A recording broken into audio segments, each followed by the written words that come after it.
You ask Tiger to solve. This deals with linear equations with one unknown. The final result is x equals 10. Let's solve it step by step. Group all constants on the right side of the equation. Subtract 8 from both sides. Simplify the arithmetic.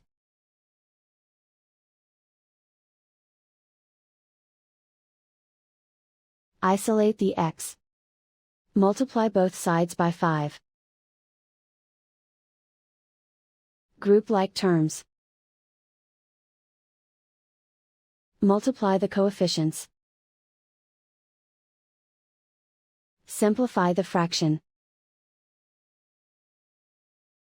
Simplify the arithmetic. And so the final result is x equals 10.